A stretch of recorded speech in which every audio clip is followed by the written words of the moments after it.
우리가 토라라는 말 많이 쓰십니다. 모세오경도 토라이고 구약성경도 토라이고 하느님의 율법도 토라이고 하느님의 가르침도 토라이고 그 토라라는 말은 의미가 많이 있는 말입니다. 그 안에. 그런데 토라라는 말은 외래어는 아닌데 이스라엘이 외국에서 배워온 말인 건 맞는 것 같습니다. 이스라엘을 침략한 나라가 아시리아하고 이제 바빌로니아가 이제 대표적인 나라인데 이 두 나라의 사실은 언어가 같습니다. 통역 없이 서로 의사소통하고 서로 글을 읽을 수 있을 정도로 같은 나라인데 그 나라의 문헌을 이제 우리가 아카드어라고 합니다. 그래서 아카드어 문헌은 굉장히 방대하고 오랜 세월 동안 굉장히 많이 나온 문헌이라서 고대근동학을 하려면 아카드어를 안 할 도리가 없습니다. 아카드어는 메소포타미아 지역은 워낙 문화적으로나 경제적으로나 군사적으로 강대국이었고 주변에 굉장히 큰 영향을 미쳤는데요. 여기에서 테르툼이라는 단어가 있습니다. 테르툼이라는 단어는 테르라는 어근에 툼이라는 어미가 붙은 말인데 툼이라는 어미는 여성형 단수 어미입니다. 근데 이게 서부셈으로 가게 되면은 에라는 이 장음은 거의 다 규칙적으로 오로 바뀝니다. 이렇게 하면 토르가 되고 히브리어의 여성형 단수 어미는 아입니다.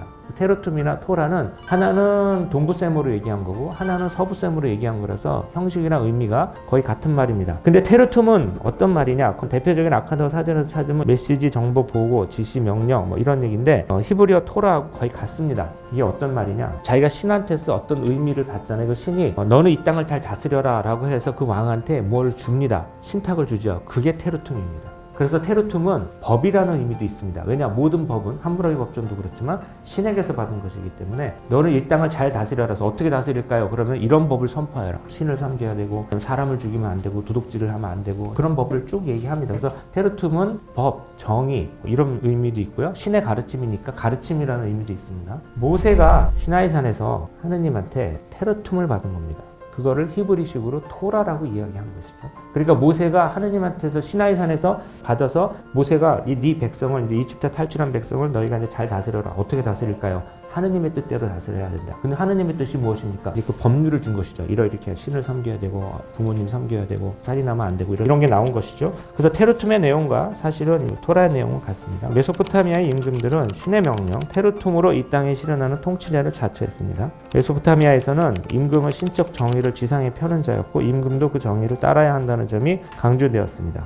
그래서 이것도 역시 그러니까 토라도 이스라엘만 받은 건 아니구나. 옆에 있는 다른 민족들도 많이 받았구나. 테르툼이란 말은 이집트에는 없습니다. 이집트에는 파라오 왕이 곧 신이었기 때문에 이런 신탁을 내릴 이유가 없었습니다. 왕의 말이 곧 신이었거든요. 우리가 이제 성전이라는 말을 할 겁니다. 이스라엘은 처음에 나라가 없는 작은 백성이었습니다. 그러다 이집트를 탈출하고 하느님의 뜻으로 예루살렘까지 가나안 땅에 들어가서 나라를 세우고 그 다음에 이제 솔로몬 시대에 성전을 세우게 됐습니다. 이 성전이란 단어가 히브리 말로 헤칼인데요. 이게 사실은 통째로 외래어입니다. 원래 이스라엘이 신전이 없는 곳이었습니다. 창세기 하느님, 탈출기 하느님은 성전이 없는 분이셨습니다. 백성과 함께 다니시는 분이셨거든요. 그래서 사실은 이 단어 자체가 모세오경에 한 번도 나오지 않았습니다. 근데 이 단어는 그러면 어디서 나온 단어냐? 이거는 수메르어에서 음차한 단어입니다. 수메르어에서 쉽게 말하면 에라는 단어가 큰 밭도 되고 큰 집도 됩니다. 큰 집이나 밭 같은 걸 에라고 하고요. 그 다음에 갈이라는 말은 이제 크다라는 뜻입니다. 그래서 루는 사람이니까 루갈, 그러면 이제 큰 사람, 대인, 장군 뭐 이렇게 번역을 하죠. 근데 에갈 이렇게 하면은 큰 집이라는 뜻입니다. 큰 집은 뭘까요? 궁전이나 신전을 에갈이라고 그랬습니다. 근데 수메르어하고 아카드어는 어족이 다릅니다. 근데 이 아카드 사람들이 이제 기원전 23세기 정도에 수메르를 계승하고 나서 자기들의 언어를 수메르어를 많이 차용을 해서 음차를 했습니다. 그래서 수메르어의 에갈은 아카드어로 에칼루라는 말로 음차가 되었고 그러니까 마치 아카드어에서도 이 말은 외래였던 겁니다. 그리고 아카드가 고대근동 전역에 영향을 미치면서 에칼루라는 말은 이제 신전을 가리키는 말이 됐습니다. 시리아어로 성전이 뭐냐? 헤칼루입니다.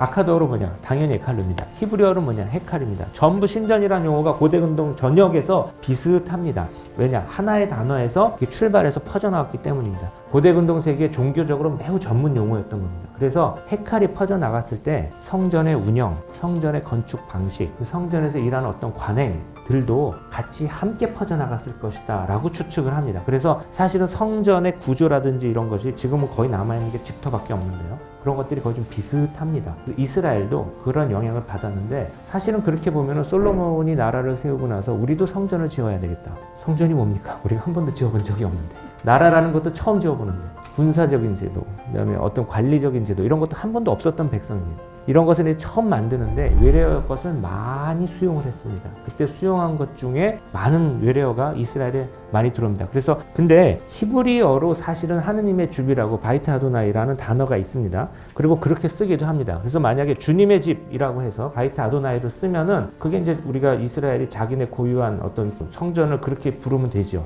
그런데 헤칼이라는 단어를 많이 씁니다. 우리가 지성소라고도 번역을 하는데 이 단어를 왜 그럴까? 저는 이게 강력한 외래 문화의 수용이라고 생각합니다. 그걸 얘기해주는 많은 단어라고 생각을 합니다. 감사합니다.